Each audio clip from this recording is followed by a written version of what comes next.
All right, your last comprehensive problem is going to be Callahan. You're doing the B because you're spring semester, and you're going to use the ledger balances listed below, actually they're on the next page, and additional data shown to do the following for Callahan Lumber for the year ended December 31st, 2014. Prepare the worksheet, prepare the income statement, statement of owner's equity, and balance sheet, journalize and post the adjusting and closing entries, and I put a reminder in there, be sure to put the beginning balances in the ledger before you start. Prepare a post-closing trial balance, journalize the reversing entry for wages accrued, calculate the ratios, and I gave you the sheet to do the ratios on. Complete the comparative income statement. Remember that the net sales will equal the 100%, and complete the comparative balance sheet. The assets and the liabilities and owner's equity are the 100% on that one. Use the check figure 2,730 for net income, and then use the following data. And you have beginning balances. That's not a very good image up there, is it? But you have that sheet in front of you. And then I gave you the information for the adjustments. Complete your worksheet. Let me look at it. If your net income is correct, you probably have everything else correct, but just let me look at your adjustments before you go on. Let's look at the key for the A. The worksheet I don't think you'll have any problem with. And this is A again. Label this. After we complete the worksheet,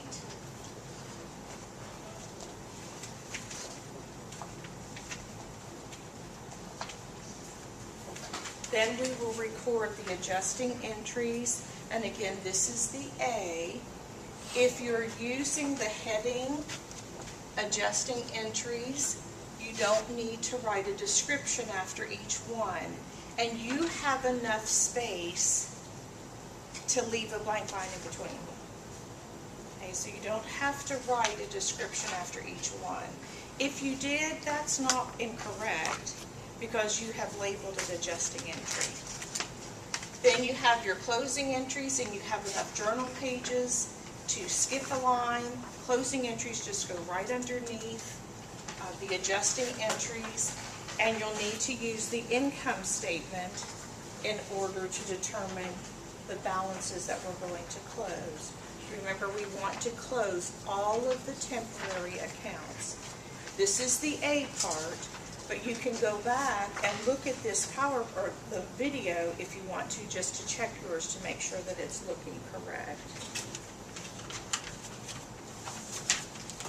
When we post the adjusting and closing entries, and let's just look at income summary and the sales and sales returns and allowances, usually we have the two lines to indicate that it went to a zero balance.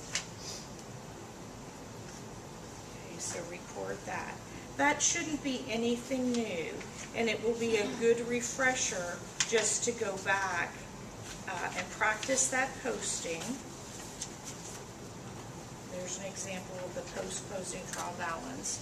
Again, this is the A problem. And then let's look at the financial statements, just the regular financial statements. Here's the income statement for A. And that might just help you as you're working through the B part, just what it's supposed to look like. We want to show whether we had a net income or a net loss. I like the way this was moved over a column. Remember the other example that I gave you the other day? And this calculation was in this column. I think if you have a calculation, you've got enough columns, just move it over one. It clears this column up just to have our totals. I think it just looks a little better. I wouldn't mark it wrong though if you did that calculation right there. The next one is the statement of owner's equity. Again, this is the A, but yours will look just like that with just different numbers. And then here's our balance sheet. A little bit more detail on it.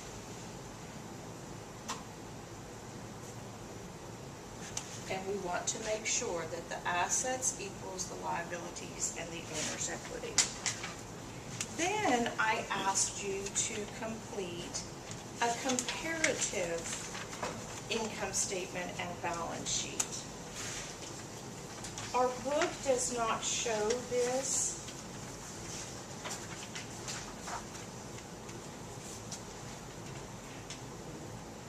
But when you take another accounting class, you're going to see, or you're probably going to do one of these. So I don't want you to say, oh, I don't even know what that is. So it's just to expose you to it a little bit. A comparative financial statement usually compares one year to another year. Ours is only for a year. But it's much easier to look at our percents than the dollar amount if we're trying to compare. Our 100%, if you'll notice up there, is the sales. It's our revenue, our net sales. So to calculate all of those other numbers, we want to divide the small number by the large number. If you'll put it into your calculator, the 4,550 for the merchandise inventory divided by the 22,600, it should give you the 20.1. Now, some of mine didn't come out just right. The 0.9 for the sales returns and allowances, I don't know whether it was just my calculator, but I knew that that needed to equal the 100%. It's much easier to do this in a spreadsheet in Excel, if you know Excel, to put those numbers in there and let it do that calculation for you. I only carried it out one place. So put some of those numbers in, divide it by the number that represents the 100%, so you see how you're going to calculate that. Now, why would we want to know what percent of our revenue all of our expenses are? To show us if we have some like overly high expense, that's someplace we might consider cutting. Where we might cut. And we might have a ratio there that we never want our expenses to be higher than whatever percent we set for our expenses.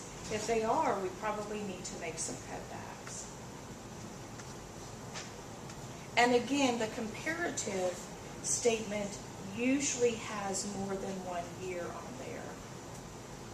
When you take the Peachtree class, you'll see that because it will generate that form for you and it compares 1 year to the other. This one is the income statement. We do the same thing for the balance sheet. And our 100% on this is going to be our assets and also our liabilities and owner's equity. So again, take the small number divided by the number that represents the 100% to come up with your percentages over here. Do a few of them if you want, and then we can check those numbers when you get that far. Then the other sheet that I wanted you to work on was the ratios. Again, this is for A, and I asked you to come up with the current ratio, which is the current assets divided by the current liabilities. A little bit of math in here, but I think you can follow the equations. I didn't ask you to memorize the equations. You're not going to see them on the test, but I want you to be exposed to them just a little bit. And you can see how I have written what the current ratio is, 6.12 to 1. I also did the quick ratio, which is the liquid assets divided by the current liabilities. And where would you get the current liabilities amount? From the balance sheet. The liquid assets are just your cash and accounts receivable. The working capital, current assets minus the current liabilities, and I put the equations in there, and then I just worked through it like just an equation. You'll have to apply those rules. Please excuse my dear Aunt Sally, so you know which things you're going to do first. Work what's in the parentheses first. We didn't have any exponents on there. Try to do it. If you have some trouble, we can check it. We can always come back and look at it.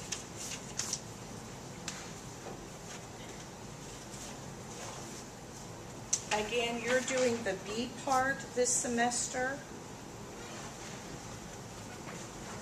Do we have any questions on Callahan? And remember, it's not one that I made up. It's just from the book, just an older edition. It's very much like cross lumber, which is the last problem that you had to do for homework. Cross lumber has weird pages in the workbook. You might have to pull some other pages out. I think it's even missing a column. I'm not sure why they can't fix that with the next edition of that book. All right, Miriam, if you'll turn that off if we don't have any questions.